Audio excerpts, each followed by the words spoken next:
যে পূর্ব নির্ধারিত হেভি ওয়েটের যে চিন্তা, যে কনসেপ্ট, এটা আর এই বাংলাদেশে আর টিকবে না। বিভিন্ন বড় বড় রাজনৈতিক দলের বড় বড় সো কল্ড হেভিওয়েট নেতা যারা ছিল, এইবার তাদের আপনারা ভূমিধস পতন দেখতে পাবেন ইনশাআল্লাহ। বিপ্লব ওই 2024-এর অগস্ট থেকে বিপ্লব এখন মানুষের ঘরে ঘরে পৌঁছায় গেছে এবং আমরা মানুষের মধ্যে একটা পরিবর্তন দেখতে পাচ্ছি। মানুষ শুধু 12 তারিখের অপেক্ষায় আছে। প্রত্যেকটা মানুষ জুলুমের বিরুদ্ধে ভোট দিবে ইনশাআল্লাহ। প্রত্যেকটা মানুষ চাঁদাবাজি, দখলদারিত্ব, হুমকি ধামকি, ক্ষমতার অপব্যবহার থেকে শুরু করে মামলা বাণিজ্য, এইসব যারা করেছে তাদের বিরুদ্ধে এবার ভোট দিবে। আপনারা আপনাদের জায়গা থেকে দেখতে পাবেন এই মানুষগুলো যারা বিগত 1 বছর 3 মাস ধরে মানুষের উপর জুলুম করেছে, তারা আবার নির্বাচনের আগে 1 মাসে ফেরেস্তা সাজার চেষ্টা করছে।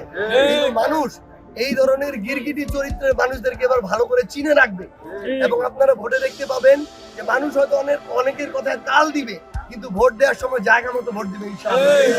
এবং শুধু পঞ্চগড় 1 আসন নয়, পুরো বাংলাদেশে আপনারা দেখতে পাবেন ইনসাফের পক্ষের, ভালোর পক্ষের, সাধারণ মানুষের পক্ষের 10 দলীয় যে ঐক্যবদ্ধ বাংলাদেশ, এই 10 দলীয় ঐক্যবদ্ধ বাংলাদেশ বিজয়ী হয়ে আগামীতে সরকার গঠন করবে ইনশাআল্লাহ।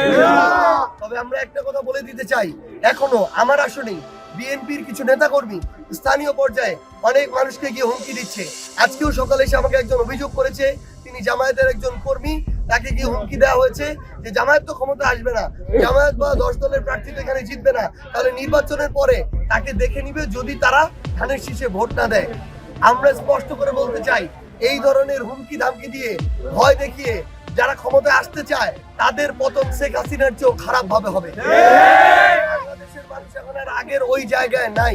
আমরা স্পষ্ট করে একটা কথা বলি, মানুষকে মানুষের মতো করে স্বাধীনভাবে আপনারা ভোট দিতে দেন। মানুষ ভোট দিক, মানুষ মানুষের সিদ্ধান্ত নিবে। যদি এই সিদ্ধান্তে আপনারা বাধা দেন, যতটুকু সম্ভাবনা ছিল ওইটুকু সম্ভাবনা নষ্ট হয়ে যাবে। আপনাদেরকে এই জন্য অনুরোধ করব, একটা সুষ্ঠু, স্বচ্ছ এবং নিরপেক্ষ নির্বাচনের জন্য সকল রাজনৈতিক দল সহযোগিতা করেন। আমরা আমাদের জায়গা থেকে সর্বোচ্চ সহযোগিতা করব ইনশাআল্লাহ।